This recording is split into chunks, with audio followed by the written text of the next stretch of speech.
Storytelling is core to the human experience. So industry doesn't really matter.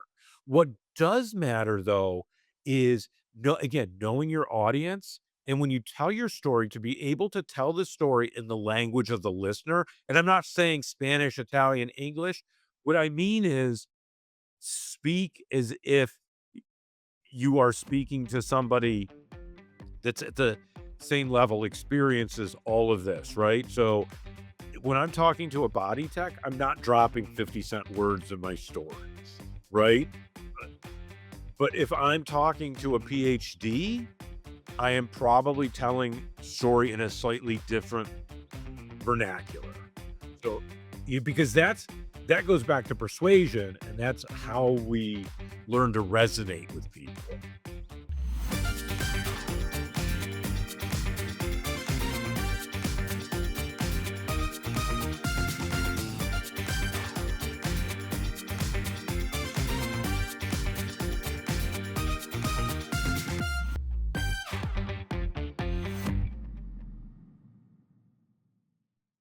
Hi, I'm Denise Chaffin, and I am your podcast host for Talking TA. And today I have with me one of my favorite people in the industry, Jim D'Amico. Hi, Jim. Hi, Welcome. Denise. Yes. Thank you. Well, I Thanks for should. having me again. Yes, I was going to say welcome back. Jim D'Amico is the VP of Talent Acquisition for Caliber Collision. And the last time we had Jim on our podcast, he was actually leading the talent acquisition team for HAP, Holland America Princess. Correct. And since then, Jim and I have had multiple conversations, and he has created a new, what would you call it? A new brand, I guess, or a new platform. And it's around persuasion training and storytelling masterclass.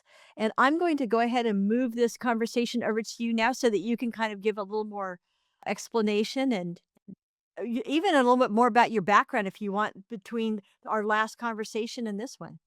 Sure. So since we last talked, I left Holland America and joined Caliber Collision based here in Dallas. Look, was very happy to make that change. Sad to leave, but I'm working for our chief people officer here, David Darts. It's my third time working for him. So when he asked, it was a no-brainer to come. And Taylor Franco from my team at Celanese and Holland America came with us as well. So it's been very rewarding. Different industry, right? We're hiring body techs, with folks that work in the collision industry. So very, very different industry, but still it's recruiting, which is the same. And so over the last several years, Taylor and I have developed a lot of different training that supports the changing TA marketplace. Denise, you and I had talked before the call, and you rightfully said it's we're at a point now, an inflection point within TA where we should be upskilling. And so we have developed a number of trainings that we've shared with several companies to help them do two things that allow them to shift within our ecosphere. And this is really based on the premise that we're no longer in a world where attraction is our stock and trade, right?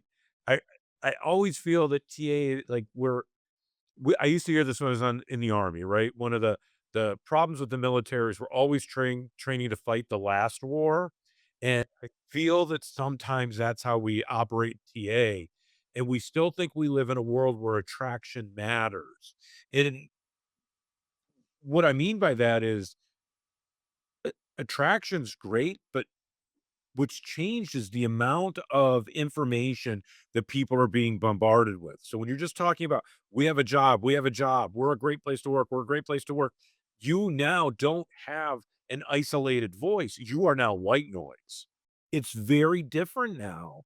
And so I always say we've left attraction and we've moved into the world of seduction now, right? So it takes more work. It's not just having a job opening, it's not just having a job.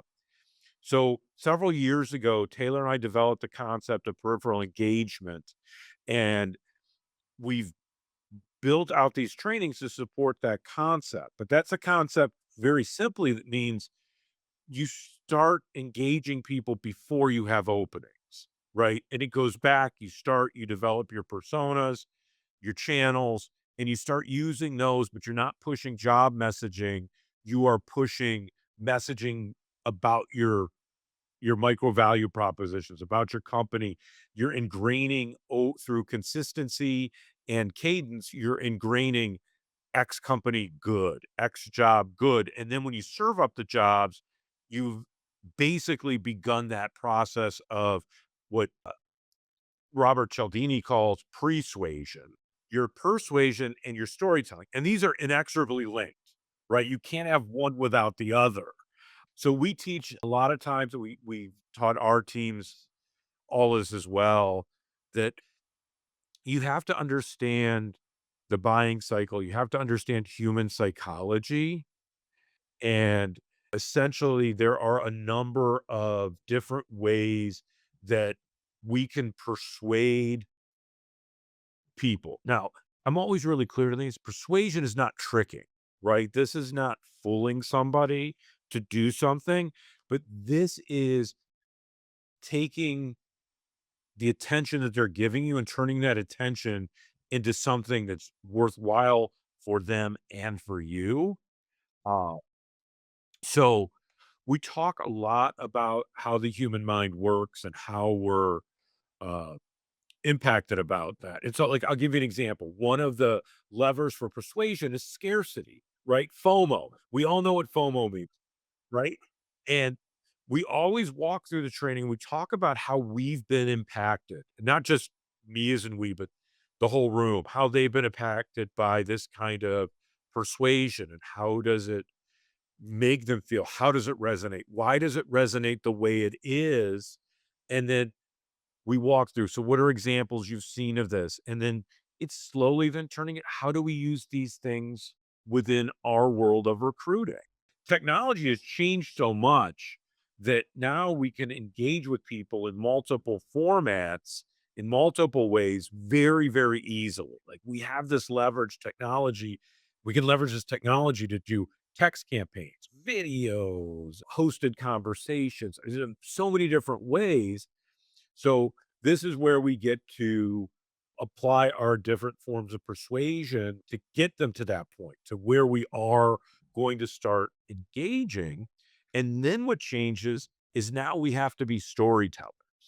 So the idea for this came from my team when I was at Celanese, right? We were thinking about how difficult hiring was at the time, right? And this was pre-COVID, but the market was so tight, particularly for the kinds of roles that we were recruiting for.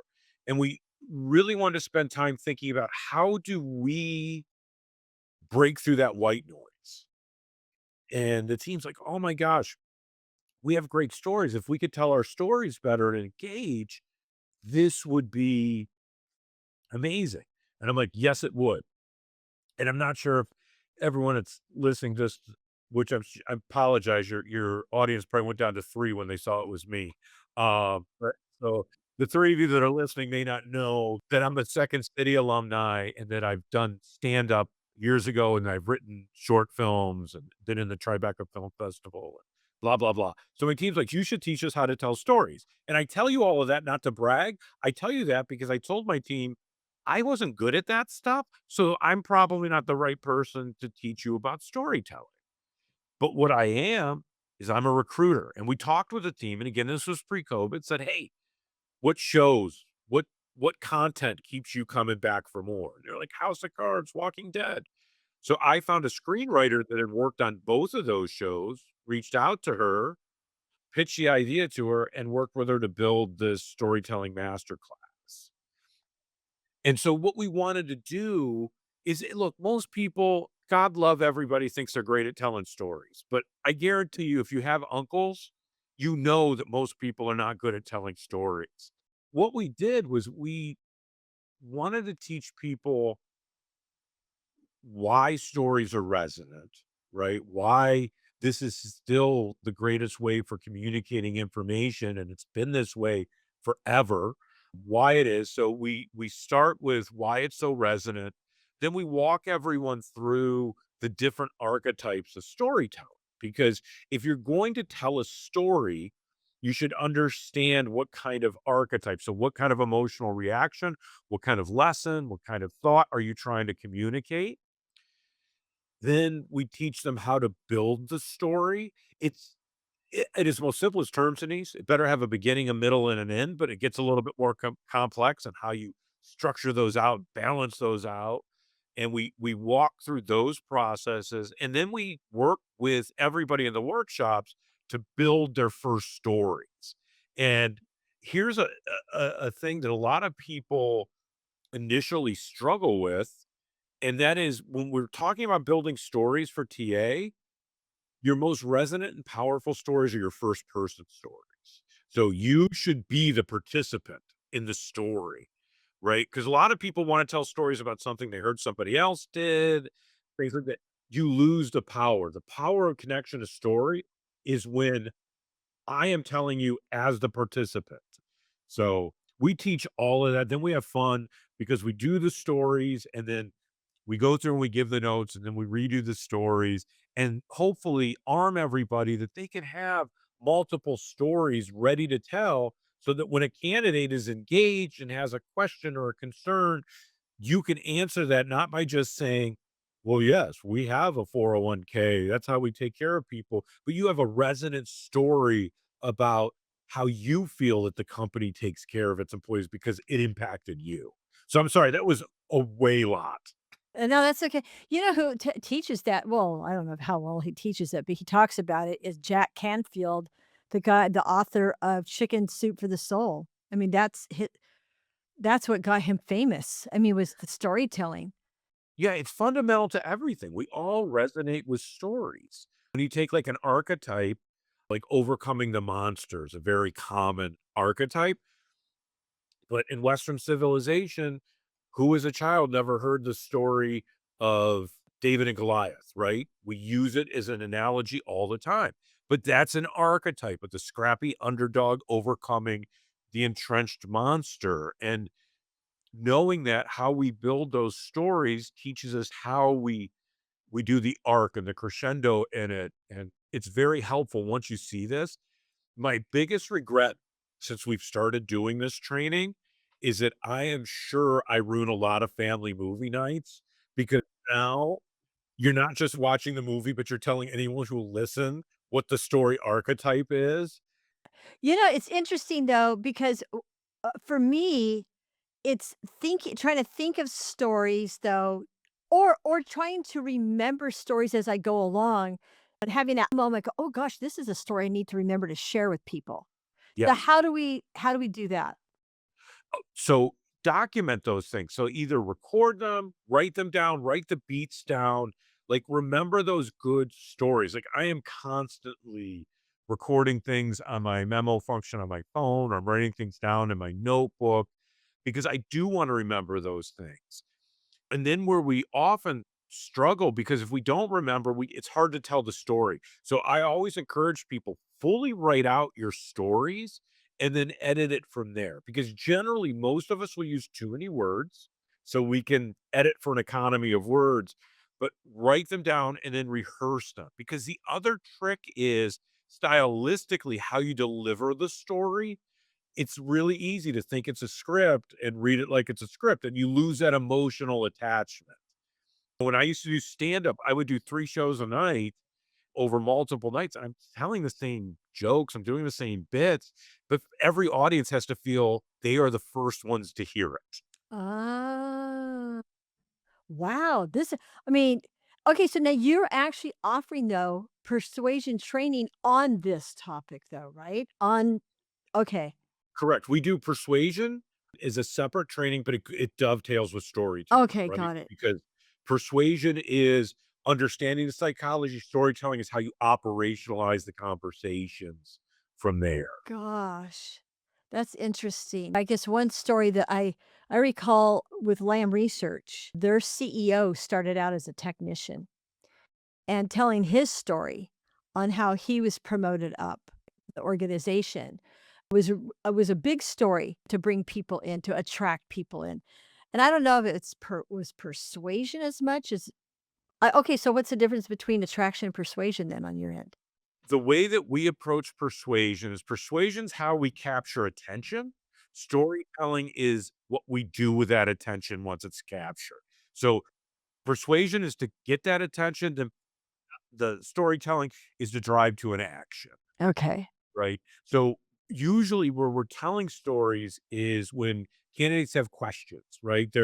They want to know. So when we do something that's called diagnostic interview, right? So when we first talk with candidates, what we want to understand is what their pain point is.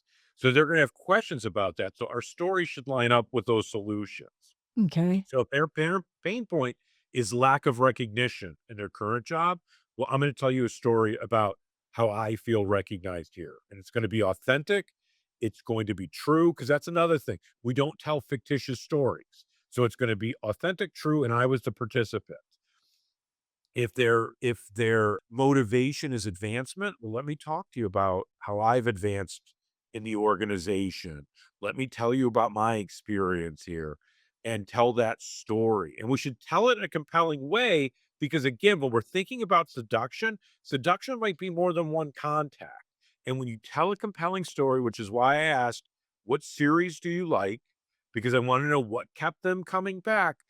If you're a good storyteller and you know that this person's interested, but they're not ready to apply just yet, then your question is, "Hey, I have other great stories I'd love to share with you. Is it all right if I reach back out next week, next month, whatever the cadence is, to talk to you some more?" If you tell a great story, people will always do that. Who doesn't love hearing great stories? Correct, correct. No, it's true. In fact, I mean, because I'm a big book reader, so there was another book called Women Who Run with Wolves, and it talks about storytelling as a way of educating our young way back before we were using probably books and it was the elderly that would share stories with people to teach them how to navigate their lives, right? And it was such an incredible story, and I thought, "Wow, have we gotten away from storytelling?" But think we kind of did, so to pull that back in is so important, especially when you're trying to share the positive aspects of a company that you're working for that you want to get out there to the candidates to, I mean, get them excited about the company and about the position and whatnot, especially like you said, when they give you a pain point. The only that right away I have to go, "Okay, what if they give me a pain point and I don't have a story for it?" You know what I mean? Like, am I gonna be struggling to try to find a story to cover their pain point? So, I mean, I guess that's a good question though, right? I mean, how would you cover that? So I think we all have stories that are all relatable. If you can't tell a first person story, which is our primary, you can default to a second person, but you have to know that it's not going to be as resonant, right? But what behooves us though is if you're going to tell a second person story, it needs to be constructed really well and you need to know how to deliver it, right? To hold that captivation. So there is look, everyone doesn't have a story for everything. So that's how we cover that. I think the other big challenge that we often have, and I certainly suffer this as an Italian kid from Cleveland. Look, my uncle Mike has been telling me the same story for 3 years. It's still going on, right? You don't have that kind of time anymore. So we've become very used to short form storytelling styles in our world. So we also focus on how to tell stories in a compacted period of time, right? We we all don't get the luxury of being Cormac McCarthy and writing The Road. So we have to tell stories in what we call snackable sizes. But that also behooves us, like I said, for that sort of ability to come back and keep telling stories, right? If they're quick hits and there's a quick win, people want more. Yeah. Oh my gosh, that's so interesting. So when you are training, when you're doing this persuasion training and the what do I call it? The master class, storytelling master class. So let's walk through a class then. Let's walk through a typical like lesson, if you would. Just for those of us, let's say I'm a bad storyteller and I'm just, oh my gosh, I draw a blank or my mind goes blank. I can't think of one. All right. So I'm sitting in your classroom. Help me out there. Yeah. So what we would do is we would take the pain point. We'll talk to you about what your experiences are, right? So you may People feel they're a bad storyteller, but no one is a bad storyteller, right? So they're not. It's how you get it out. Some people communicate differently. So that's why if we have to, we'll interview you. We'll get the beats out and then we will help you write the story. Then what we encourage you to do is to practice the story. And there's two forms of practice that you should do, right? I always say practice in front of a mirror, do that for time, right? Get your time down. Then practice in front of another person. So my teams will practice together. We'll practice together in the training. We'll sit in front of each other for reaction, right? Because you don't you're not going to react to yourself in the mirror. So see people's reactions when you tell the story.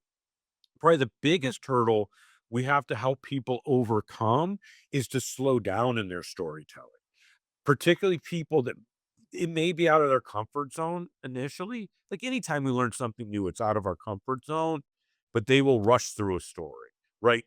And they won't allow people to savor. Again, we talk about the psychology. People want to savor your story. They want to understand how it happened, what the arc was. They wanna understand it, they want to enjoy the payoff at the end. So, we teach them slow down, do this, do that.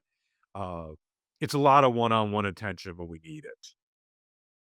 All right. So let's say that we have then in your class, we have somebody who is the candidate, right? Is what you're doing. And then you've got somebody who's like, let's say, the recruiter or a hiring manager, because you could probably push this course out to anybody. Absolutely, this is a skill everybody should have. Okay. So, what are some of the key pieces as the storyteller? Okay. So, you're the candidate, and you tell me your pain point is the fact that you live so far away, and that the one thing that might be attractive for this particular role is the commute distance. But you're looking for remote, maybe you're looking for hybrid, and there's that whole RTO thing going on right now. So, let's talk about something like that. So, I'll tell you a great story similar to that. So, I had the pleasure for the last few years of working fully remote. And when I had the opportunity to come to Caliber, it was hybrid, and I was not sure how that was going to work, right? I enjoyed being fully remote. And what I discovered was that Caliber was incredibly thoughtful on how they structured everything from the design of the office to how we interact to how they schedule time for all of us to be together and do things together to create a very different vibe. So although I'm hybrid, I could work from home 2 to 3 days a week, but I'm in the office 4 days a week because Caliber has designed an experience and curated an experience that helps me, one, not only be my best, but enjoy what I do so much more than any company I've ever worked for in the office. That level of being deliberate has paid off. Wow, that's amazing. Okay, I love that. And then when you are, I guess, doing the training as well, are there certain cues that that you're teaching people for storytelling? Just like what you just did just now. All of a sudden oh my gosh, something comes to mind for me on that one. So what are some of the cues that we can look for? Yeah, it's really look for their questions, not just if they're asking questions, but when you talk about cues, if they're not engaging, if you're telling more than anything, stop. Ask them what they wanna know, not what you want them to know, right? And then yes, absolutely. We get so used to and, like, look, we're passionate about the companies we work for. We wanna tell you all the great reasons, but the reality is I just need 1 or 2 great reasons, so let's make sure they're the right ones. And it just look at how you're engaging with people. So if it's we share so much with body language, right? So if look, somebody's looking around, they're not paying attention, they're not interested. So know that you've lost them in your story. You got to play to the crowd. And this is something I learned as a stand up, right? So I will tell you a lot of times when I was doing stand up, like, I would do the same set over and over again, but a lot of times, particularly early in the week, the earlier shows were maybe a very different audience, right? So, I learned pretty quickly that I needed to reconfigure what I did for them, right? So, I did a completely clean set usually then, not that I swore a lot, but, like, if I swore to that audience, I would lose them. So, we did completely clean for those early shows because that tended to be who was coming in. So, read your audience, but we talk about all that, how to pay attention to the audience and get their feedback and people leaning in, right? When we hear lean into things, the reason we say that is because when we're interested, we lean in. True. Now let's talk about industries because you started this training when you were working for Holland American Princess, right? Celanese, actually. So, So let's talk about then your transition then and how you transition this training between industries. I love that question because this training is so industry agnostic. Storytelling is core to the human experience. So industry doesn't really matter. What does matter though is again, knowing your audience. And when you tell your story, to be able to tell the story in the language of the listener. And I'm not saying Spanish, Italian, English. What I mean is speak as if you are speaking to somebody that's at the same level, experiences all of this, right? So when I'm talking to a body tech, I'm not dropping 50-cent words in my stories, right? But if I'm talking to a PhD, I am probably telling story in a slightly different vernacular. So because that goes back to persuasion, and that's how we learn to resonate with people. Okay, let's dive into that then a minute. Well, because a lot of us right now as recruiters, we have to look at expanding the industries that we're supporting. Tech has been kind of up and down. It's and I mean I'm hearing more about healthcare becoming like the new busy industry.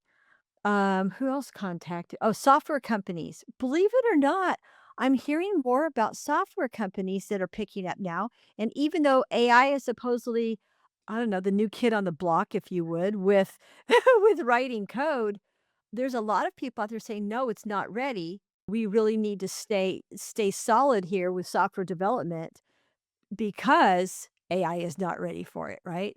But you've got so people maybe who have worked in finance or who have worked in supporting industrial companies, and now all of a sudden they're working for a software company or they're working for an ad tech company or healthcare. How are we going to train somebody then when you're sitting in a class to be able to make that switch? That's a really brilliant question. So where we usually start for our teams, and we do training on this as well, is we develop our personas, right? And we'll go through that persona development process. The step that often gets skipped is who else could fit that persona. Right, I'll use an example. A couple years ago, I did work for the Edmonton Police Department, right? And so they had always hired people that were former law enforcement, ex-military, but it wasn't enough. And so we went through what it is, build the persona of a police officer based on their traits, skills, and competencies, and then where else, what other personas would we see that would fit that? And what we found was teachers had the trait skills and competencies that were foundational for law enforcement. So, what are teachers really good at? So, one, diffusing situations, educating others, documenting, right? These are things that are really core to law enforcement, right? Um, and, and an underlying love of serving the community, right? Teachers are look, they're frontline workers just like police officers, right? They are out there serving the community. So they share all of this. Now, however, you are going to approach them a little bit differently because their questions and pain points are going to be different. So we built out those marketing messages, and the team was able to build out stories that would appeal to that persona. So a lot of it is you start kind of with that persona and build your stories over time. You'll refine them, you'll get them much closer, um, more exact as you tell them to more and more people. Sure. It's interesting. I remember one time I was working for On Semiconductor and we were getting training from their marketing team. And their marketing team was amazing at sharing stories because, I mean, they were trying to explain their products, their very highly technical products, to people who weren't technical. And I loved getting my training from them because they were good storytellers. And they would talk about, for example, do you remember the cords on the in fact, I don't even know if they still have them now, but they had the boxes on them. They were cords that went from a laptop to the wall, and there was the box in Oh, there. yes, yes. So, they were teaching us about, something technical, and this one guy, marketing guy says, "Yeah," he said, "In fact, that box there," he said, "if that box wasn't there," he said, "it does what they call alternating current." He said, "If the box wasn't there, you had direct current from the wall to the computer, your computer would blow up." I'm thinking, "Oh, wow, that's pretty interesting." But here's the thing that I remembered, the difference between direct and alternating current. Hello.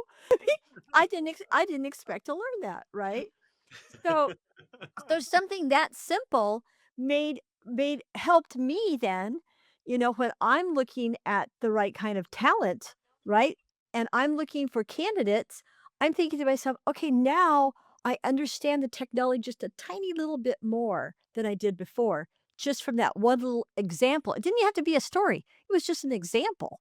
Yeah, absolutely. And again, that's a great example of how we learn through stories, right? This is how we gain this knowledge. And look, yeah, if you have a really strong internal marketing department, they should understand how to tell the brand's story.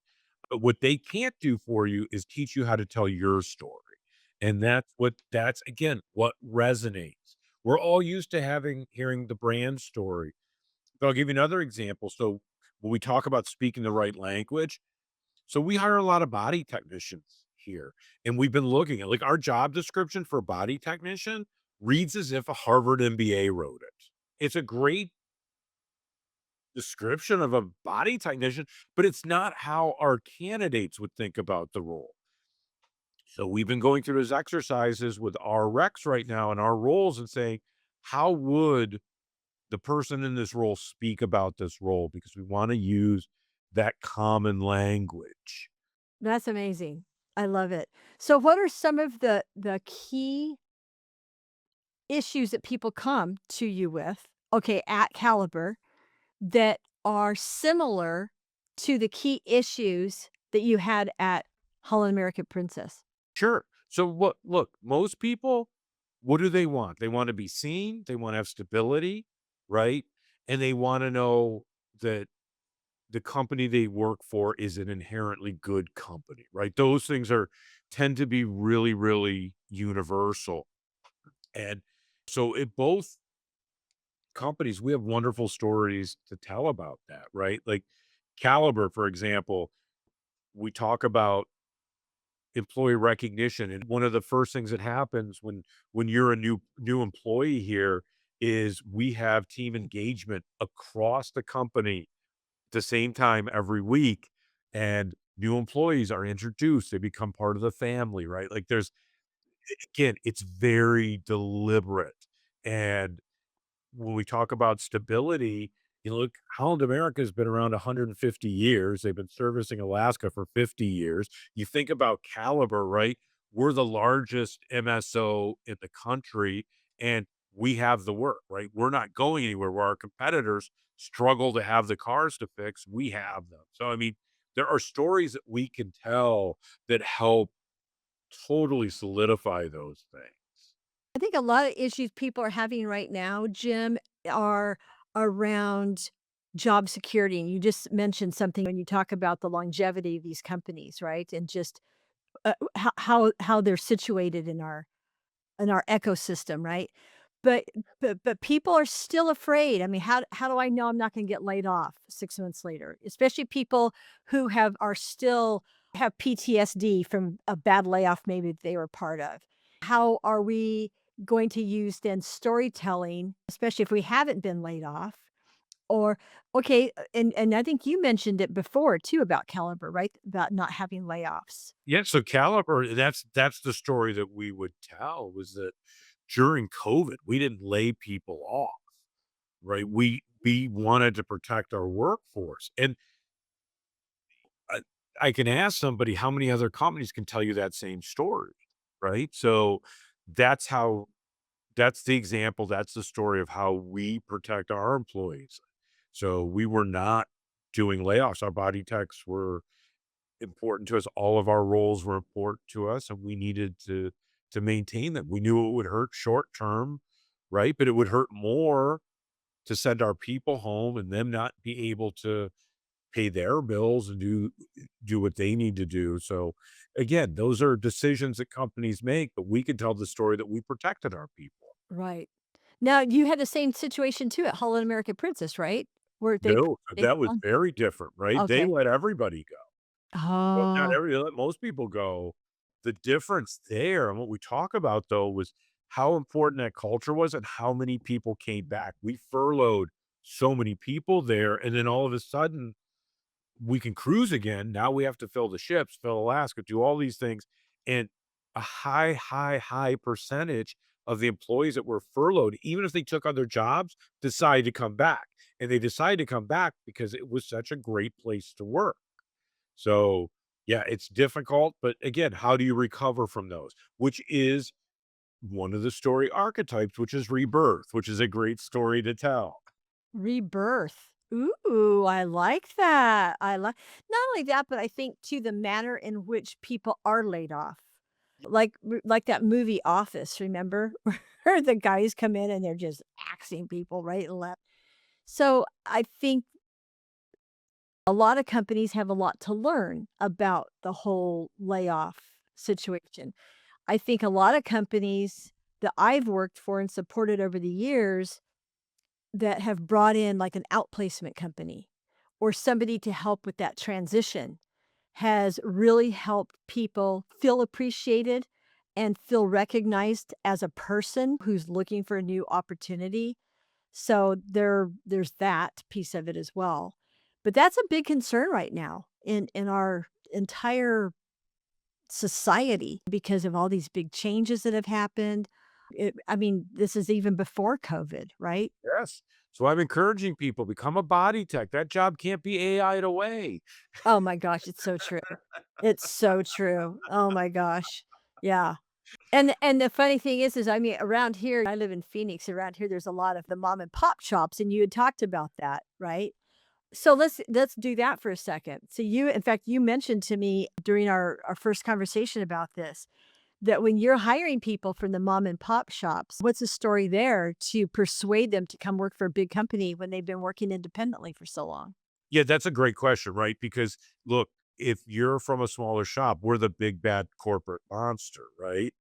And so, but we can humanize that. And that's same thing with layoffs. Like it's all about really humanizing the experience and treating everybody fairly, but in taking the time to tell the stories about how we are different, how our shops operate as families, and that yes, we're a big corporate company, but we have so much heart and we take care of our people. And great examples that we've all had where we've been given the grace and space that we need to do things for our families and to be a part of our communities, even though we're a big company right now. My gosh, we're doing our canned food drive right now, and to see how much we focus on giving back to the communities we serve, not just a corporate fund, it really sets us apart. So I think again, telling stories is a way of conveying information, and we can't assume that people know that unless we tell them the stories. Right, right. Well, I think too, if you're working for a mom and pop shop, you've got all those personal responsible or business responsibilities that you can kind of push to the back burner if you're working for a larger company where you can focus more on your trade than you have to worry about on the business end of it. Because I think I remember teaching a class years ago on hiring employees. It was for small businesses. It was through the Small Business Development Center. And we were teaching people how to hire. And one of the things that came up, this one guy, he says, well, if I had known that my business was going to be 80% me managing the business versus doing what I like to do, I don't think I would have ever gotten in this business. So I said, good point. Good point. So I'm sure that those conversations can come up as well. And not only that, but there's always the reverse storytelling, asking them for their stories. Yes. And look, that's a brilliant thing to bring up, Denise, right? Like, so I love to ask people their stories because people want to share their stories and they become very passionate about them. One, it gives me an opportunity to learn. I love people will tell you, I talk to people everywhere. Like we could be at Denny's getting ready to head out to a shop and I'm having breakfast and I'm talking to everyone around me because I want to hear their stories. But it's really important. And we also we learn this stuff as kids from our moms, right? Our moms teach us like give and take. So it's always a great way to continue the engagement is to ask other people their stories. Correct. Correct. I know I still use my parents, things that my parents taught me as examples, sometimes for decisions I make or things I do. And especially with my kids or even my grandkids, it's like, well, my mom taught me this way and blah, blah, blah. But now talking about too, when you were mentioning the persuasion training and it's part of the storytelling masterclass, are there other pieces to your storytelling masterclass besides the persuasion training? There's a whole ecosystem that goes together, right? There's persuasion, peripheral engagement, storytelling, persona development. There's a whole ecosystem. Not everybody needs all of it. Some people need pieces of it. So we try to help people out through that whole process. Our belief is really where the majority of TA organizations struggle is in process, not in technology, right? Like, I'm not here to tell you what your tech stack should look like when people call me up. As much as the only thing I'll tell you is if you're deciding to build it or buy it, ask yourself if somebody else has already built the car, then buy it. But otherwise,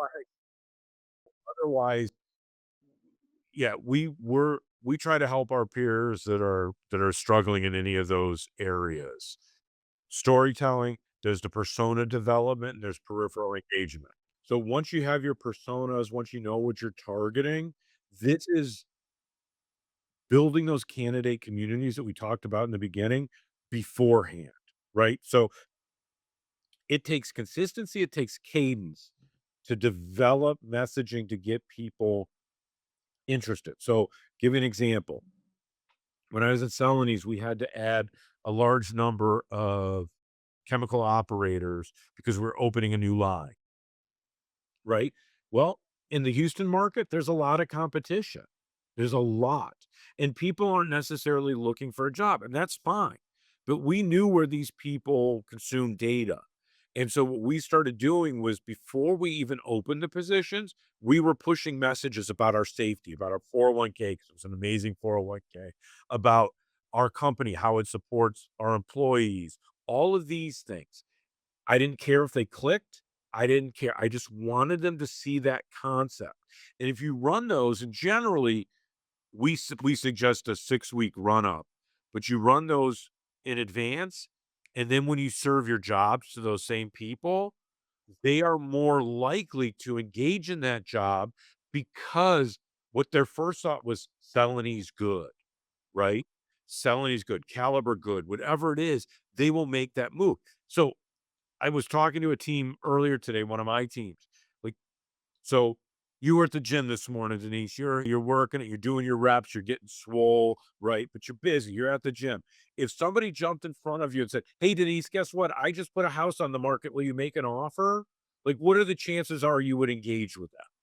Well, none, right? So why do we think that when we have a job that we throw that in somebody's face and we think that's the moment to engage in them. Now, if for 6 weeks you were getting tons of messages and hearing like, "Hey, Denise, yeah, you love Phoenix, but if you lived in Scottsdale, it'd be way better, and Scottsdale's awesome, and you can afford Scottsdale," all this stuff, and then somebody came up to you and said, "Hey, Denise, I'm putting a place on the market in Scottsdale. Would you be interested?" You're gonna be more likely to engage with them. Oh my stars. That is a great example. I love it. Well, and it kind of makes me think too about we've had conversations about IP targeting. Yes. Okay, so a little bit, it seems like that's a good time to transition into that conversation a minute. Yeah, I'll tell you the same thing I just told a bunch of people at SHRM TA. You're gonna hear me about IP targeting, but you're never gonna do anything about it, which is fine because 'cause I'll just steal your people. But yes, IP targeting, actually targeting people on their home IP addresses or their work IP addresses through their wireless, that's what we use it for is peripheral engagement, right? We wanna serve up that messaging at a certain cadence and a certain consistency to get people interested because that same group, when we serve the jobs, I just want them to think caliber good. And it's an amazing way to do it because it's inexpensive, it's effective, it's easy to operationalize. And I say all this, and everybody that's listening to this is going to be like, oh, that's interesting. I'll look at it later. They won't, they'll forget. And it's a their loss. Yeah, well, okay, you brought up IP targeting in our last podcast, which was what, a year and a half ago by now? And since then, okay, so in that year and a half, I have mentioned IP targeting a number of times. I bet you at least 50 times I've brought it up, and nobody had any idea what I was talking about. I mentioned the company to go and check out if they wanted to learn more about, or we actually did a podcast with Alex Godfrey from El Toro. Oh, And awesome. go and look at the Right. podcast if you wanna know. But it's like, why are people having such a hard time then with this level of peripheral targeting or no, peripheral, what'd you call it? Engagement. Peripheral engage so I think this goes back, like, to what we were talking about at the beginning. We need to reskill. We desperately TA leaders and their TA teams, you have this unique opportunity right now where this is the time to reskill. This is the time to sharpen the saw and stop trying to fight the last war, right? We can't do that anymore. So we have to learn what are our options? What are other companies doing? What are other functions doing that may be tangential to me, but what can I steal? What can I use? Now is the time to do that. How can I convince a client that I'm working for to expand their horizon and include peripheral engagement like IP targeting? Look, I say show them the receipts, right? Show them how it works. So look at Holland America, we started doing that. Alaska business wasn't staffed fully. We brought in IP targeting. That was one of the major regions. They were staffed fully, right? Because we changed how we did it. Here, look, this is really great. We're over 97% staffed to plan in our body tax, right? So IP targeting works. It's effective. The data is there. What other types of peripheral engagement are there besides IP targeting? Oh, that's a great question. There's so many different things. Billboards can be peripheral engagement.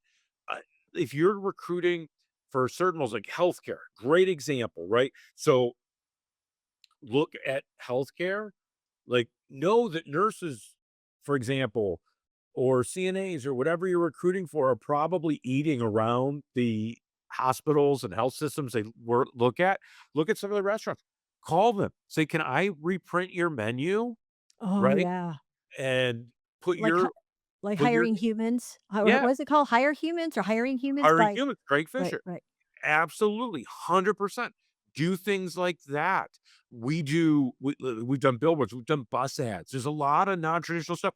Oh my god. We were just talking about this today for our people. Like so many of our body techs have families and kids that play sports, and we know other companies do. Why aren't we advertising in high school sports programs? Right? Like there's so many different ways to get your name out there. What about for executives? So for executives, like good, where are they consuming information? Be where they are consuming information. So in all honesty, right now you're talking probably again, you want to do IP targeting because they're probably going to Wall Street Journal, different news sites. So you want to get your ads served up there. But conferences, right?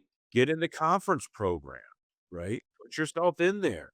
Uh, Golf courses. Golf courses, absolutely golf courses, right? So do those things. It doesn't have to be expensive. Again, you just want them to see it. They don't have to engage with it. That is so interesting. It's like we're taking a step backwards to in some respects. I mean, I remember before the internet or before we were posting on the internet or posting jobs, that type of thing, where people were using digital well, even when you say billboards, this is before digital billboards, and now there's digital billboards up all over, right?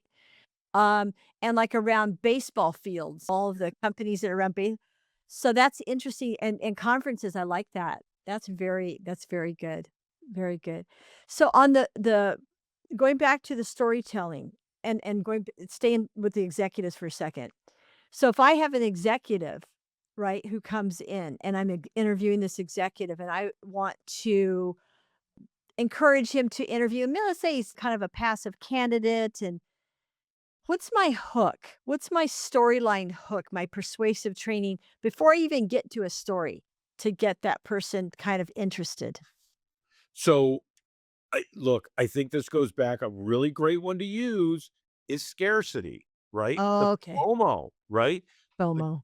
yeah, look, hey, I'm not asking you to do anything but hear about something. And would it be worth you missing what could be an incredible opportunity because you didn't want to take it out, Yeah. right? Right, right. So I find that that's a really good lever because people talk about, like, especially execs, oh, I'm so busy. I'm so busy. So are you too busy?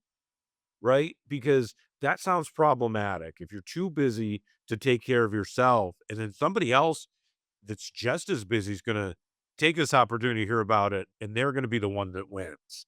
So, Well, the reason I bring up executives, I'm noticing there's more executives looking. absolutely. There's a group that could benefit from telling their story better, right? Yes.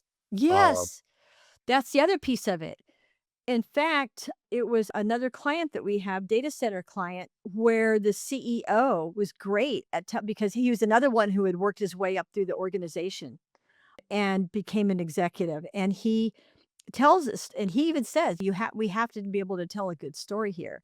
And he goes, "I'll go first." And so he does, he tells his own story, and it kinda has a waterfall effect, if you would, or a trickle down effect then to the employees. I think when the executives can collaborate and get together and share some great stories.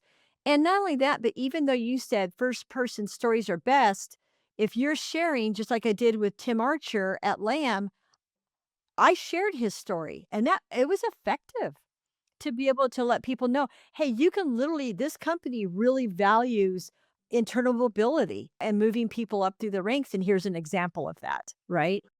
yeah, so to lean on Craig Fisher again, thinking about his new book, Paint Your Store, right? Like, look, your story, if you're looking for a job, whether you're an executive or anyone else, your story shouldn't be, I'm looking for a job.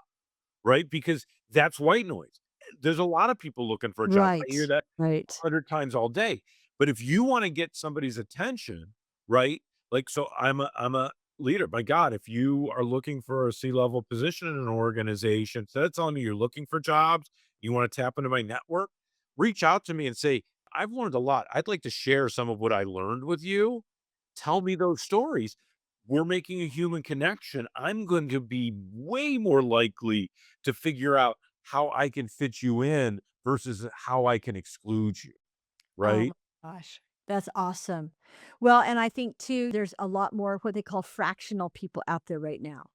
And so there's just a different mindset right now around hiring executives for certain roles versus bringing in fractional candidates or leadership teams. And yeah, so there's some storytelling to be done there as well. There's a community that I just joined recently called Open Water. In fact, I met them at a conference, and they're a group of executives who have pulled together and they're creating now this advisory group.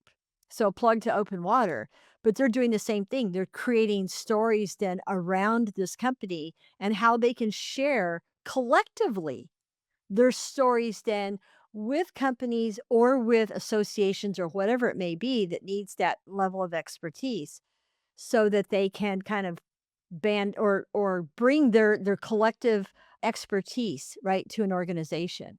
Yes. Yeah, we can't assume that people know our stories, and we can't act like, "Oh, it's too cocky to tell my story." It's not. People benefit from that. So, Yeah, if you're people are too, oh, they're afraid of being laughed at maybe, or they're afraid of people rejecting, or they're afraid that their story, like you said, isn't good enough, or that type of thing, which is not the case. what's the worst thing that happens? Like, look, remember, I was a stand-up comedian. There is no lonelier place than on stage when nobody's laughing, right? But guess what? No one took my birthday away. I didn't die. Like, it's not. Yeah, it's not You the just end of have to practice, and you have to keep trying on those things, and not everyone's gonna be a winner. Not every story you tell is the greatest story ever, and you learn. It's okay. That becomes a story in and of itself, of how you learn to tell stories through your mistakes. That's right. Well, I think too, one of the key things for me in the past has been when I'm working for a company is to learn everything I can about that company. Why did they get started? What benefit, whose idea was it to start this company and why? What need was out there that this company needed to be formed? There was a woman that I spoke to, and she was working for a company that built ships, and she was talking about she had a great story around this company, why they got started in the whole shipping business, but so sometimes too, if you just go back to the company itself, why they were formed, what purpose they had for starting the company, and their successes along the way, and you can even talk about some of their failures and how they've overcome them, but if you don't have your own personal story, like you said, you're supporting a company, you're working for a company that has its own story, so tell the company story. Absolutely. I used to work for Bissell years ago. It was the first time I worked for David Dart, who's our CPO here, right? I knew that they made vacuum cleaners, right? I was Like, gonna say, tell who Bissell is. right? They made vacuum cleaners, but, like, look, their story is amazing. It was a family that owned a pottery shop and was sick of using a standard broom to just sweep up all the scraps every day, and they invented that first floor sweeper to solve a problem, and then it all grew from there. So, yes, it's amazing when you take the time to learn these things and understand why your business exists, right? Those are powerful things to share. We should all be proud of those things. We should be. Oh my gosh, this is awesome. Any other final tidbits or thoughts on this No, this conversation? has been great. Look, Denise, I love every time we get to talk. This is I know, always me so much too. fun. It Uh, is. so, no, I just if look, if people have questions about this stuff, please let me know. Like, we're willing to help anybody really up their game and improve their skills. Plus, you said that you and Taylor also offer some training, right? You Yep, guys go out together and offer training, right? yep, Okay. yep, So they can absolutely. reach you on LinkedIn, Yep, reach you through Caliber. yep, Perfect. yep. Okay. Yeah, I'm pretty easy to get a hold of if I'm not on the high seas on a TA cruise. I'm usually around. Oh my gosh. So now if somebody wants to take your training, I mean, is there some way I mean, can anyone sign up or do you need to work for a company? Or are you just working strictly for companies? Well, no, I want everyone to be better. We're happy to make time for people to help them be better. Like, that's we talked about this before. You have 3 phases to your career. You have learn, earn, and return. So, look, it behooves me to make sure everybody in TA is as strong as they could possibly be so that hopefully someday when I am knee deep in a trout stream thinking about Your how it trout, was, I know it your is fishing line? taken care of, right? Exactly. And whether or not you caught a shoe or a real fish. Exactly. Oh my god, thank you so much, Jim. Seriously. And I will. I'm gonna reach out to you because I would like to get together some people because I think the training is important, especially like we said at the very beginning of this conversation. Reskilling and upskilling is the name of the game right now. There's a lot of companies who talk about reskilling, or talk about upskilling, but they don't have those programs yet. You guys have created a program. I mean, you've got something we can sink our teeth into. So this is really good news. Absolutely. And look, it changes over time, right? Like, Sure. look, sourcing training was all the rage years ago, and not trying to take away from anything, but that's probably not where you should spend your time reskilling right now. Finding people's easy, recruiting people's hard. This focuses on recruiting. Thank you. Oh, you are I welcome. appreciate your time. Oh, and I All right. appreciate you. Always a joy. Thanks, Jim.